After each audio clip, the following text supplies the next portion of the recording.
আসসালামু আলাইকুম সম্মানিত ভিউয়ার্স। আজকে আমি বলবো ফ্রিজের নিচ থেকে পানি বের হয় এই বিষয় নিয়ে। আমাদের কাছে অনেক সময় প্রায় সময় আমাদের কাছে কমপ্লেন আসে, আমার ফ্রিজের কর্নার থেকে কোণা থেকে পানি বের হয়, ডিপ নিচে হোক বা ডিপ উপরে হোক, ফ্রিজের কোণা থেকে পানি বের হয়, কী সমস্যা হয়েছে।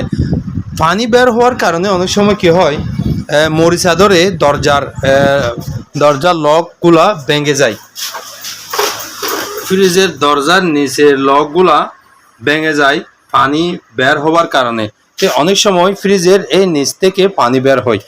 আজকে আমরা জানবো কেন পানি বের হয় ফ্রিজের নিচ থেকে, এবং এর সমাধান কি। যারা এই সমস্যায় ভোগেন, যাদের ফ্রিজের নিচ থেকে দরজার নিচে থেকে পানি বের হয়, আজকের ভিডিওটি মূলত তাদের জন্যই বললেই চলে। আপনারা একটু খেয়াল করে দেখবেন, যাতে আপনারা ঘরে বসেই সমস্যাটার সমাধান করতে পারেন। আমি লাইটের ব্যবস্থা করেছি যাতে আপনারা ঠিকভাবে বুঝতে পারেন, যাতে আপনাদের বুঝতে কষ্ট না হয়। সেজন্য আমি একটু আলোকিত করব, তারপরে আপনাদেরকে দেখানোর চেষ্টা করব কিভাবে সমস্যাটার সমাধান করবেন। তো বন্ধুরা, আপনারা আমার সাথে থাকুন, আশা করি কিছু বুঝতে পারবেন। আপনাদের মধ্যে যাদের ফ্রিজের আজকের সমস্যাটা দেখা দিচ্ছে, যেমন ফ্রিজের নিচ থেকে পানি বের হচ্ছে, আপনারা একটু খেয়াল করুন, ভিডিওটা না টেনে দেখার জন্য অনুরোধ করছি। হয়তোবা এই ভিডিওটা আপনার উপকারে আসতে পারে। তো চলুন, মূল কারণ কি হতে পারে ফ্রিজের নিচ থেকে পানি আসার মূল কারণ। এই যে আপনারা দেখছেন, এটা একটা ফ্রিজের নিচের দরজা।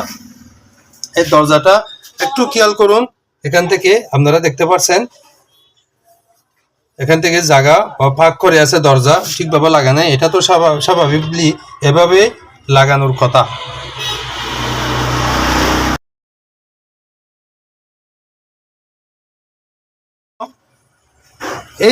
এই জায়গাটা ফাঁক থাকার কারণে এখান থেকে বাতাস ঢুকলে ওই যে নিচের পানি বের হয়, পানি হয়ে যায় আর কি, যেগুলো ঠান্ডা হয় সেগুলো পানিতে পরিণত হয়ে নিচে গড়িয়ে পড়ে।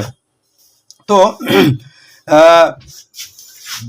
বিদ্যুতের দুশ্মন যদি হয়, অনেকে বলে পানি বিদ্যুতের দুশ্মন পানি, ফ্রিজের দুশ্মন হলো আপনার বাতাস। যদি ফ্রিজে বাতাস ঢুকে, তাহলে যেমন এখান থেকে বাতাস ঢুকতেছে, এটা ঠিকভাবে বন্ধ হয় নাই। যদি বাতাস ঢুকে তাহলে নিচ থেকে পানি ঝরবে, এটা স্বাভাবিক। তখন করণীয় কি, এটা কিভাবে সমাধান করবেন বন্ধুরা, আমি আপনাদেরকে দেখাচ্ছি এটা কিভাবে সমাধান করবেন। এভাবে একটা সুতুলি নেবেন, এই যে লম্বা একটা সুতুলি নেবেন, অথবা নাইলনও নিতে পারবেন। নাইলনের যে বাঁধার জিনিসটা আছে এটাও নিতে পারবেন, তবে সবচেয়ে ভালো হয় আপনি যদি এই জিনিসটা নেন। সুতুলি নিলে আপনার জন্য ভালো হয়। এই সুতুলিটা আপনারা কি করবেন, এখান থেকে ফ্রিজের পেছন থেকে ফেঁসিয়ে এখানে আনবেন। আপনারা দেখতেছেন, এখানে আনবেন। এখানে এনে যদি আপনি একা থাকেন তাহলে আপনার হাঁটু দিয়ে এভাবে চেপে ধরবেন, নতুবা আপনার পাশে যদি কেউ থাকে তাহলে তাকে চেপে ধরতে বলবেন। আপনি একা থাকলে এভাবে হাঁটু দিয়ে চেপে ধরবেন, যতক্ষণ না আপনার এই চিত্রটা বন্ধ হচ্ছে ততক্ষণ আপনি চেপে ধরবেন। তারপর কি করবেন, এই যে বন্ধ করে দিলাম, দেখছেন, এই যে বন্ধ করে দিলাম। এই বাঁধটা আপনি খুলবেন কখন, এটা খুলবেন এর পরের দিন। যদি আপনি সকালে দেন তাহলে রাত্রে খুলতে পারবেন, যদি রাত্রে দেন তাহলে সকালে খুলতে পারবেন।